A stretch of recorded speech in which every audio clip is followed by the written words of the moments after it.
Hello, everyone. Today's devotional is called Chemicals.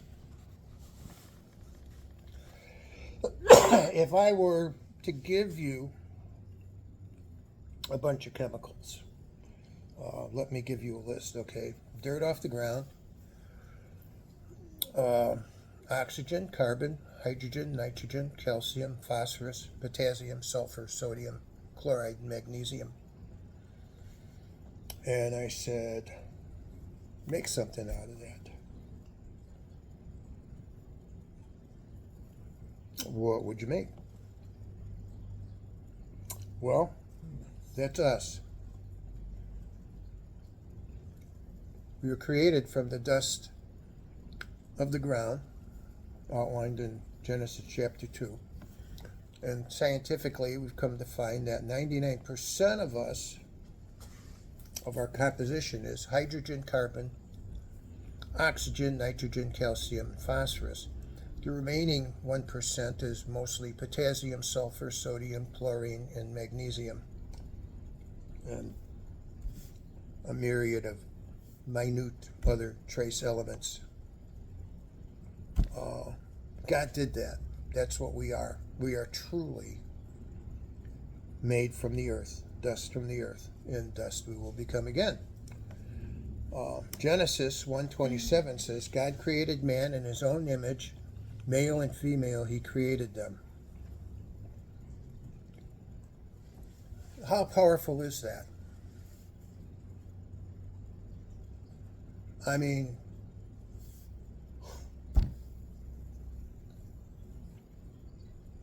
look at our brains. Incalculable amount of brain cells. Scientists can't even explain what consciousness is. Sentience.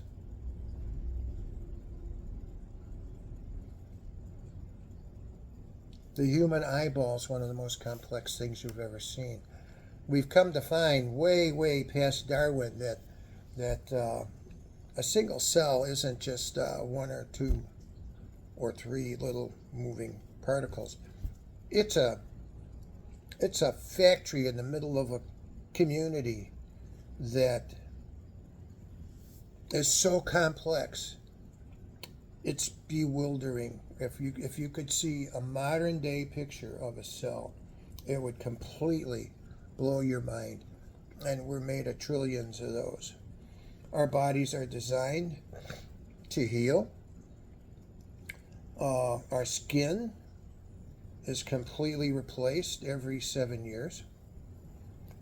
Our DNA is rejuvenated every 7 years. One of the interesting aspects of that is as we age, the reason entropy sets in and the reason we start losing our vitality, we get wrinkly, we start forgetting things, our hearing goes, our sight goes, etc. Every time our DNA is replicated every 7 years, it leaves out or changes some of the original data that we had when we were born. And those changes, those mutations, over a period of time, cause us to deteriorate.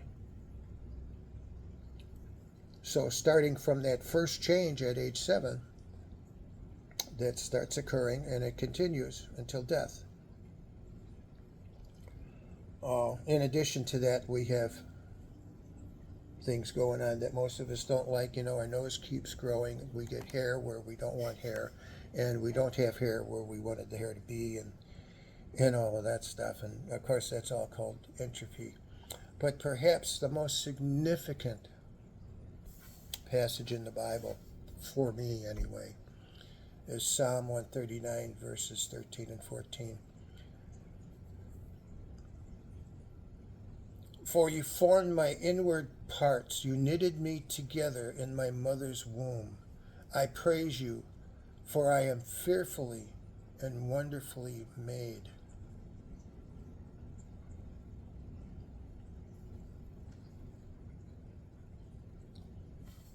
Compared to God, There's actually a little bit of space between my fingers here. And we know less than that compared to God. And yet we seem to have all these answers, don't we? And we do some pretty amazing things through His help and the gifts that He's given us. My heart was fixed in 2003, and it's a miracle that I'm still here 10 times over. And people doubt God. People act like He doesn't exist. People are always acting like they have all the time in the world. We don't know anything about anything. My favorite Christmas movie is Scrooge, and I like when he wakes up and realizes he's still alive and he's got a second chance, and he walks around going, I don't know anything. I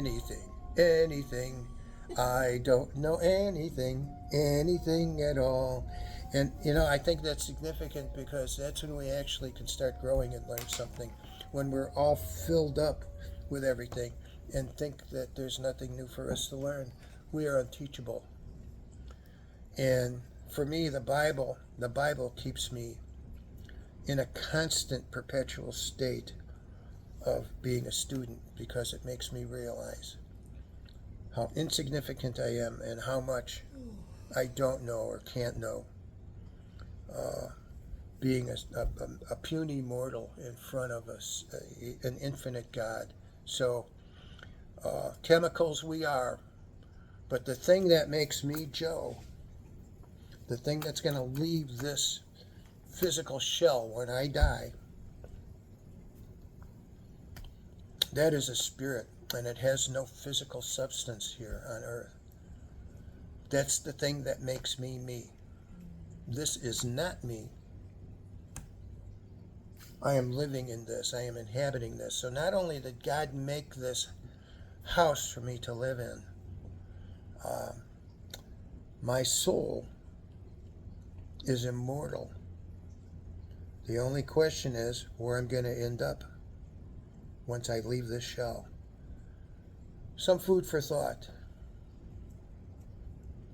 I wish you a good day, and may God bless you abundantly. Love you, church.